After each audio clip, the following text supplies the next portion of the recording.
Hello दोस्तों, आप लोगों का बहुत बहुत स्वागत है आपके अपने YouTube चैनल एनपी एजुकेशन पर। आज हम लोग पढ़ेंगे DI यानी डाटा इंटरप्रिटेशन। देखिए, यह जो चार्ट दिखाई दे रहा है इसमें निर्देश दिया गया है कि पुस्तक बनाने तथा उसकी बिक्री के दौरान विभिन्न मदों पर आने वाले खर्चों को यह पाई चार्ट दिखाता है। इस पाई चार्ट का अध्ययन कीजिए और प्रश्नों के उत्तर दीजिए। यानी कि किसी पुस्तक को बनाने या बिक्री के दौरान जो खर्च आया है उसको यह पाई चार्ट दिखा रहा है।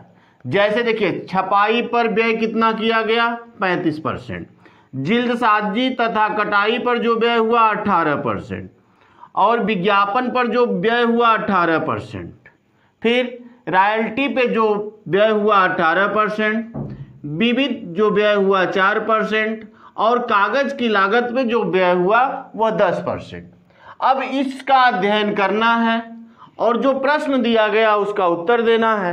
जैसे देखिए, क्वेश्चन नंबर जो 1 इस पर कहा गया, कागज की लागत के लिए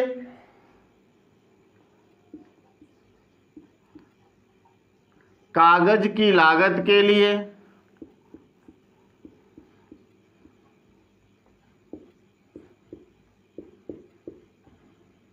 कागज की लागत के लिए त्रिज्य खंड का मान है, त्रिज्य खंड का मान अंश में है। ठीक, देखिए ऑप्शन भी दिया गया।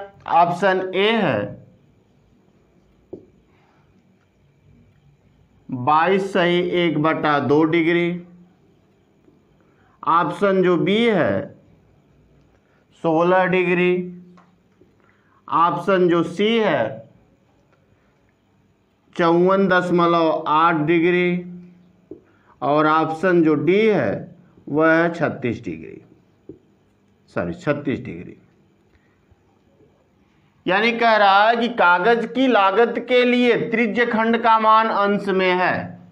अब कागज की लागत कितना आया है 10% हुआ है ना। देखिए, कागज की लागत कितना है 10%। अब कह रहा है कि 10% के लिए त्रिज्य खंड का मान कितना है। अब यहां बताइए, देखिए अगर हम कहें इस पूरे पाई चार्ट का अध्ययन करें तो आप यह पॉइंट कह सकते हैं कि या तो इस पूरे का मान 100% होता है या 360 डिग्री के बराबर होता है ना। यानी कि एक वृत्त में 360 अंश का ही कोण बनता और पूरा मान यानी जितना भी खर्च आया होगा वह 100% में ही हम दिखा सकते हैं। सही है। अब यहां पे ध्यान दीजिए, जब 100% का मान कितना है 360 डिग्री के बराबर है तो 1% का मान कितना होगा यह बताइए। तो आप कह सकते हैं इसमें 100 की भाग कर देंगे, यानी 360/100 कर देंगे ना, तो कितना हो जाएगा 3.6 डिग्री। यानी 1% का मान 3.6 डिग्री हो गया। तो अब हमसे पूछ रहा है कि कागज की लागत का मान कागज की लागत के लिए त्रिज्यखंड का मान अंश में है। तो देखिए, कागज की लागत के लिए 10% आया है। जब 1% का मान 3.6 है तो 10% का मान कितना हो जाएगा, तो 3.6 गुणे कितना 10 बराबर हो जाएगा 36 डिग्री ना। यानी कि अगर कागज की जो लागत हुआ उसके लिए उसके मान को हम डिग्री में दिखाएं तो 36 डिग्री हो सकता है। तो कौन सा ऑप्शन हो जाएगा, ऑप्शन नंबर डी हो जाएगा ना, क्योंकि ऑप्शन नंबर डी में ही डिग्री दिया हुआ 36 डिग्री। तो कागज की लागत के लिए कितनी डिग्री आया 36 डिग्री। आइए अगले क्वेश्चन की तरफ चलते हैं। देखिए, इस पर आधारित जो क्वेश्चन पूछे गए हैं बहुत आसानी से हम उत्तर दे सकते हैं, लेकिन थोड़ा सा ध्यान देने की जरूरत है। चलिए क्वेश्चन नंबर 2 की तरफ चलते हैं ना, आ जाइए। देखिए क्वेश्चन नंबर 2 है, यदि छपाई का व्यय 17,500 रुपये है, यदि छपाई का व्यय 17,500 रुपये है तो निम्न रॉयल्टी देनी पड़ी, तो निम्न रॉयल्टी देनी पड़ी। कह रहा है कि यदि छपाई का व्यय कितना 17,500 रुपये है तो रॉयल्टी कितनी देनी पड़ी। ऑप्शन सुन लीजिए। ऑप्शन ए है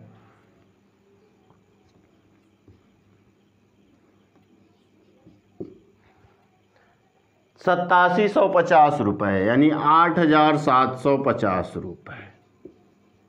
ऑप्शन जो बी दिया गया 7500 रुपये। ऑप्शन जो सी दिया 3150 रुपये। और जो ऑप्शन डी दिया गया वह है 6300 रुपये। चलिए देखिए, यदि छपाई का व्यय कितना 17,500 रुपये है तो निम्न रॉयल्टी देनी पड़ी, यानी छपाई पर व्यय कितना है 17,500 रुपये ना, यानी कितना 35% का मान कितना हो गया सॉरी 35% का मान कितना हो गया, तो 17,500 रुपये। अब 1% का हम मान निकाल सकते हैं ना, तो 1% का मान निकालने के लिए हमको क्या करना पड़ेगा, तो आप कह सकते हैं कि 17,500 रुपये में हम किसकी भाग कर देंगे 35 की ना। ठीक, अब देखिए इसको हम भाग कर लेते हैं, 7 से करिए। देखिए 7 5 35, 5 बार में कट जाएगा। 7 दूनी 14, 3 यानी 35। 7 दूनी 14 और कितना हो गया 3 बचा और 5 ना, तो 7 5 35, 25 हो गया, या अर्थात 2500 हो गया। फिर 5 से भाग करिए तो कितना हो जाएगा, आप कह सकते हैं 500 बार में कट जाएगा ना, क्योंकि 5 5 25, 500 बार में कटा। अर्थात हम कह सकते हैं यदि 35% बराबर 17,500 है तो 1% बराबर 500। अब रॉयल्टी पर हमसे पूछ रहा है, तो रॉयल्टी कितना है 15% है, तो हम कह सकते हैं कि 1% बराबर 500, तो 15% बराबर कितना 500 गुणे 15, यही होगा 15 5 75, अर्थात 7500 रुपये देना पड़ेगा ना, जो किस ऑप्शन में है, तो ऑप्शन नंबर बी में है। अर्थात रॉयल्टी पे कितना देना होगा 7500 रुपये देना होगा ना। सही है। आ जाइए अगले क्वेश्चन की तरफ चलते हैं। देखिए यदि छपाई का व्यय 17,500 रुपये, ठीक, यानी 35%। देखिए छपाई का व्यय कितना है 35% है, तो 1% का मान 35% का मान 17,500 रुपये है, तो 1% का मान कितना हो जाएगा 17,500 बटे 35, यानी 500 रुपये हो जाएगा 1% का मान। तो 15% का मान कितना होगा, जब 1% का मान 500 रुपये है तो 15% का मान कितना हो जाएगा 500 गुणे 15 यानी 7500 रुपये। चलिए अगले क्वेश्चन की तरफ चलते हैं, क्वेश्चन नंबर 3।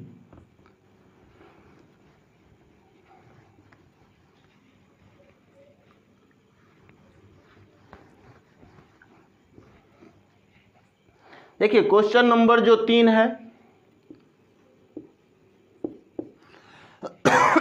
सॉरी दोस्तों, यदि विविध व्यय 6,000 रुपये हो तो यदि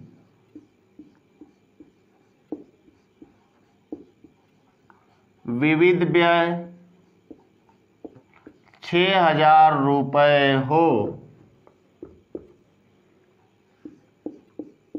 तो रॉयल्टी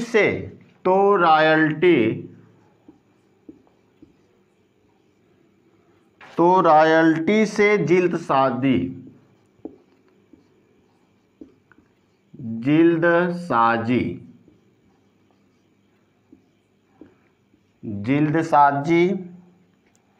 तथा कटाई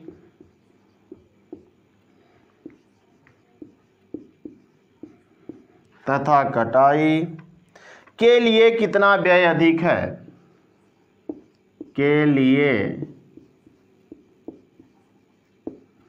कितना व्यय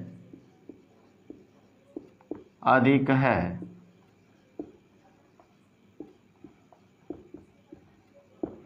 देखिए कह रहा यदि विविध व्यय कितना है, यदि विविध व्यय 6,000 रुपये हो तो रॉयल्टी से जिल्दसाजी तथा कटाई के लिए व्यय, यानी रॉयल्टी से जिल्दसाजी तथा कटाई के लिए व्यय कितना अधिक, के लिए कितना, के लिए व्यय यहाँ होना चाहिए, व्यय कितना अधिक है ना, के लिए व्यय कितना अधिक है। ऑप्शन सुन लीजिए, आप लगा सकते हैं आसानी से। ऑप्शन ए है 6,000 रुपये, ऑप्शन बी है 5,500 रुपये, ऑप्शन सी है 4,500 रुपये और ऑप्शन डी है 10,500 रुपये। ठीक, चलिए देखते हैं कौन सा होगा, ए बी सी या डी। यदि विविध व्यय कितना है 6,000 रुपये, विविध क्या है, तो विविध जो व्यय है वह 4% है ना। तो यहाँ पे ध्यान दीजिए 4% का मान कितना है 6,000 रुपये, तो 1% का मान कितना हो जाएगा, यानी 6,000 बटे 4। देखिए 4 एकम 4, 4 पाँचे 20, अर्थात 1,500 रुपये हो जाएगा ना। काटिएगा इसको तो 1,500 बार में कटेगा। 4 एकम 4, 2 बचा 20 हो गया, 4 पाँचे 20, 2 जीरो बची जाएंगे, यानी 1% का मान 1,500 रुपये। अब देखिए कह रहा है तो रॉयल्टी से जिल्दसाजी तथा कटाई, यानी कि जिल्दसाजी तथा कटाई को एक साथ जोड़ा गया है ना। देखिए कटाई कहाँ है, तो यहाँ देखिए जिल्दसाजी तथा कटाई पर व्यय सही 18% है, जबकि देखिए जिल्दसाजी तथा कटाई के लिए व्यय, जिल्दसाजी तथा कटाई पर व्यय यही है ना 18%। अब कह रहा है कि वह रॉयल्टी से कितना अधिक है। अब रॉयल्टी कितना है 3% है, जबकि यहाँ 18% है, तो यहीं से निकाल लीजिए कि 18% में से अगर हम कितना 15% घटा लेंगे तो इतना ही अधिक होगा, अर्थात ये 3% अधिक है। जब 1% का मान 1,500 रुपये है तो 3% का मान कितना हो जाएगा 1,500 गुणे कितना 3, अर्थात 4,500 रुपये हो जाएगा ना। जो ऑप्शन नंबर किसमें दिया गया, सी में दिया गया।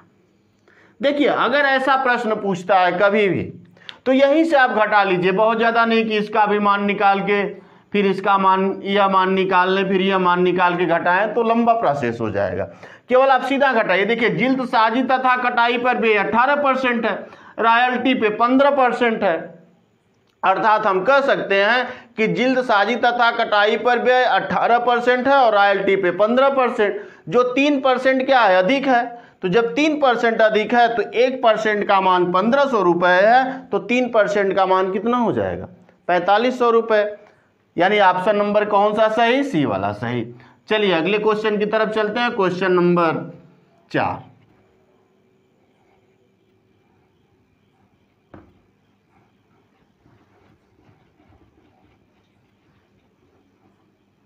क्वेश्चन नंबर 4 की तरफ चलते हैं।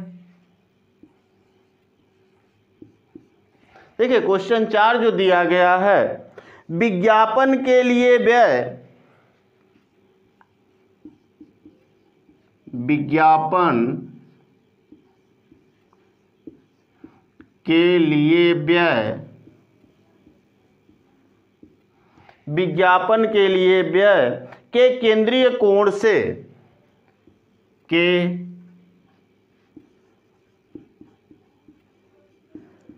केंद्रीय कोण से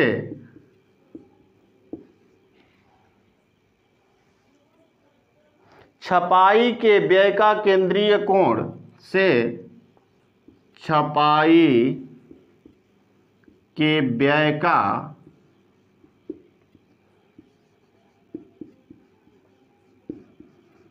केंद्रीय कोण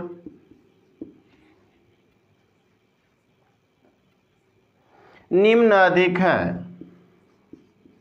निम्न अधिक है। ठीक, चलिए देखते हैं ऑप्शन जो दिया गया। ए ऑप्शन है 72 डिग्री, बी ऑप्शन है 61.2 डिग्री, सी ऑप्शन है 60 डिग्री और डी ऑप्शन है 54.6 डिग्री। चलिए देखते हैं कौन सा होगा, ए बी सी या डी। ए बी सी या डी। देखिए कह रहा कि विज्ञापन के लिए व्यय के केंद्रीय कोण से छपाई के व्यय का केंद्रीय कोण निम्न अधिक है। यानी कि विज्ञापन के लिए कितना 18% और छपाई के लिए कितना 35%। तो जायज़ सी बात है इसका मान तो अधिक होगा। लेकिन देखिए कितना परसेंट अधिक है, कितना परसेंट अधिक है, तो आप कह सकते हैं कि आप अधिक यहीं से निकाल लीजिए। छपाई पर व्यय केंद्रीय विज्ञापन पर व्यय से कितना अधिक है, तो आप कर सकते हैं कि 35% में से अगर कितना घटा लें हम, यहाँ जैसे आप लिख लीजिए अगर लिखना चाहते हैं इस चीज़ को, तो छपाई पर व्यय माइनस विज्ञापन पर, क्या नाम रहा, छपाई पर व्यय माइनस विज्ञापन पर, यही था ना, छपाई पर व्यय माइनस विज्ञापन पर व्यय। ठीक, कितना 35 माइनस 18, 35% माइनस 18%, तो घटा लीजिए कितना हो जाएगा 17%।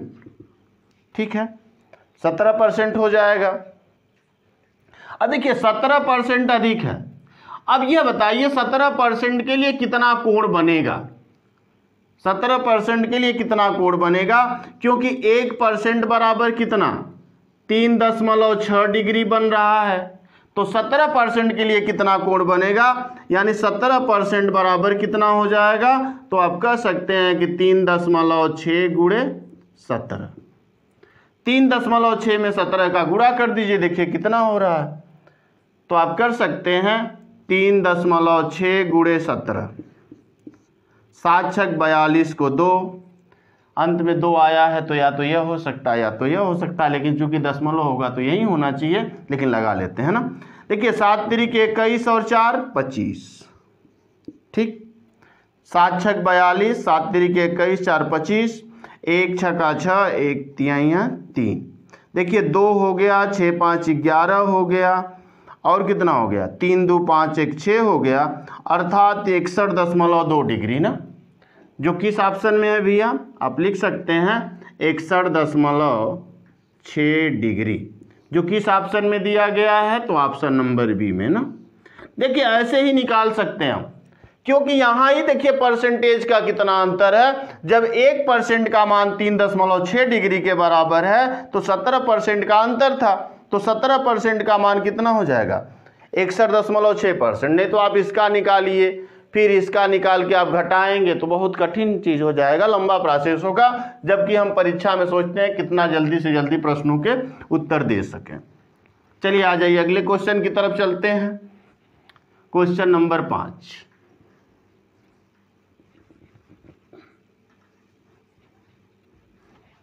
और लास्ट ही प्रश्न होगा इस चार्ट का। कागज की लागत छपाई के व्यय का लगभग कितना परसेंट है। कागज की लागत का व्यय या कागज की लागत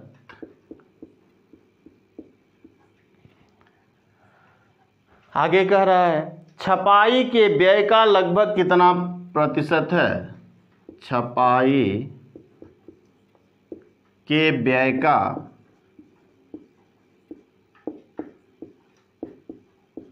लगभग कितना प्रतिशत है,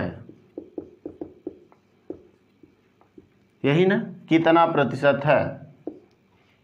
ऑप्शन देख लीजिए, एक है 20.3%, ऑप्शन जो बी है 28.6%, ऑप्शन जो सी है 30%, और ऑप्शन जो डी है वह है 32.5%। देखिए कौन सा होगा, ए बी सी या डी। चलिए, कागज की लागत छपाई के व्यय का लगभग कितना प्रतिशत है ना। देखिए जिसको पहले पूछ रहा है उसको ऊपर, कागज की लागत का 10%, या 10% जो है छपाई की लागत का लगभग कितना प्रतिशत है। छपाई पर व्यय कितना हुआ है, 35% ना, ठीक है। अब कितना परसेंट है, परसेंट में बदलने के लिए हम क्या करते हैं, 100 से गुणा ना, बस। अब देखिए यहां से तो यह कटेगा, यानी कि हम कह सकते हैं परसेंट से परसेंट कट गया। अब कितना हो गया, देखिए और छोटा कर लीजिए, इसे बहुत आसान हो जाएगा। 5 से काटिए, 5 दूनी 10, 5 साते 35, अर्थात हम कह सकते हैं 2 गुणे 100 200 बटा कितना 7। अब भाग दे सकते हैं, कितना हो जाएगा, 7 दूनी के 14, ठीक, 7 दूनी 14, फिर कितना बचा, 6 बचा, 14 6 20, यानी 60 हो गया। तो 7 8 साते 56, ठीक, 8 साते 56, फिर कितना बच गया, देखिए अब भाग कर सकते हैं, 200 भागे कितना 7, 7 दूनी 14, यानी कि 6 बच गया, 0 हो गया, 8 साते 56 ना, कितना बचा 4, फिर कितना हो जाएगा, 7 5 35, यही होगा। फिर कितना बचेगा, तो आप कहेंगे 5 बचेगा, यानी 50, 7 साते 49, चूंकि 2 ही अंक तक दिया है तो यह 5 से अधिक है तो इधर आएगा तो 1 बढ़ जाएगा, अर्थात 28.6% के लगभग होगा ना, 28.6%, जो किस ऑप्शन में दिया गया, तो ऑप्शन नंबर बी में दिया गया है, अर्थात इसके लिए बी ऑप्शन सही होगा। तो आज के लिए इतना ही, फिर अगली वीडियो में हम लोग कुछ प्रश्नों को लेके आएंगे, तब तक के लिए धन्यवाद।